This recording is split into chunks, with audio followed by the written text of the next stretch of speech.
As he went along, Jesus saw a man blind from birth.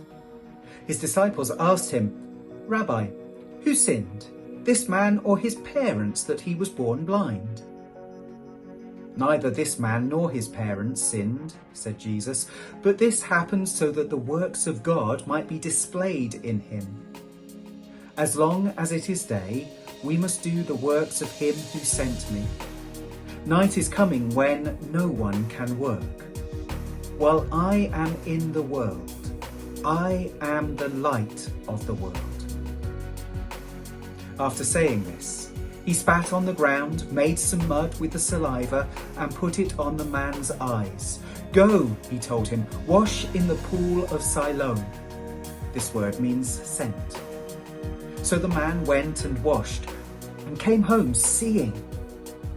His neighbours and those who had formerly seen him begging asked, "Isn't this the same man who used to sit and beg?" Some claimed that he was. Others said, "No, he only looks like him." But he himself insisted, "I am the man." "How then were your eyes opened?" they asked. He replied, "The man they call Jesus made some mud and put it on my eyes. He told me to go to Siloam and wash, so I went and washed. And then I could see."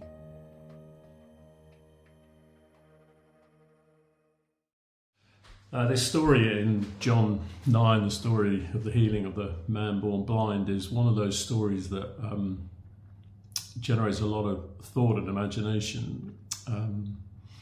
Without any prompting, without any asking, Jesus leans over, spits into the ground, into the mud, into the dirt, bends down, gathers up the dirt, rubs it together, and then without this blind man requesting it or asking it, he's been blind since birth, suddenly he finds the fingers, the hands of Jesus in his face, in his eyes, rubbing this mud formed from the spit of Jesus into his face. I remember when we led a youth group years ago, somebody found a song, I can't remember who wrote it or even sung it, but it was about this encounter, and we created a drama, and the young person who played the part of Jesus at that point in the song, and it builds and it builds and it builds, and he bends down and spits, and of course you don't spit actually in a church drama, that would be unpleasant, but pretends to gather up the dirt, and in very dramatic fashion, sort of as the music builds and builds and builds, pushes his hands into the face of the other young person playing the part of the man born blind, and suddenly the music just reaches a crescendo, and suddenly he can see. There's a bit more to the story, of course. Jesus rubs it in his eyes and then sends him and tells him to go and wash, and then he can see.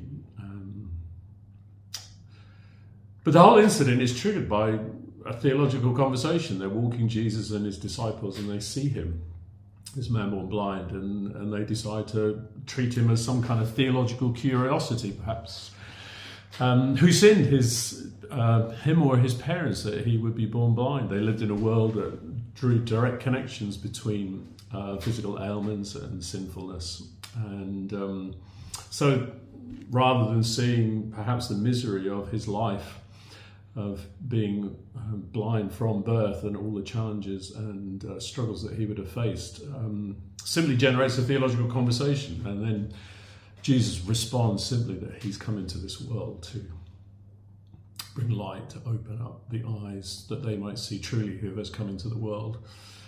Conversations about sin and sinfulness and all of those sorts of things are not his primary concern, and so he bends down, spits into the mud, makes the mud and presses it into his face, and then he sees, "Go away and wash," and his eyes were opened. But the story doesn't end there. It continues, generating this back and forth between the Pharisees and the parents of this young man, and they need to get to the bottom of this all the time. Jesus backs off for a while in the story while this back and forth goes on, and this poor young man who can now see is caught in the middle of this, being put on trial, but he holds his ground. He holds his ground. I can see this man bent down, rubbed dirt into my eyes. I can still feel the scratching, perhaps, but I washed, and now I can see. The hands of Jesus that bend down into the earth of the world, and the spit, the rawness, the intimacy of that, the closeness of that. I mean, we know that spit has always been thought to have antiseptic qualities. I remember as a child my mum spitting in a tissue and wiping my face, or cleaning a cut or some graze or something, and recoiling from that. But it's very human, it's very real, and yet it's very extraordinary and divine.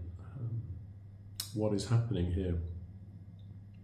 And Jesus seeks him out at the end of the story. He hears about the back and forth that he's had, and he comes and stays with him and explores with him what has happened and what he now believes, and will he follow, and what does he truly see. And again, it's one of those stories that those who thought they could see, those who thought they knew their theology, were blind.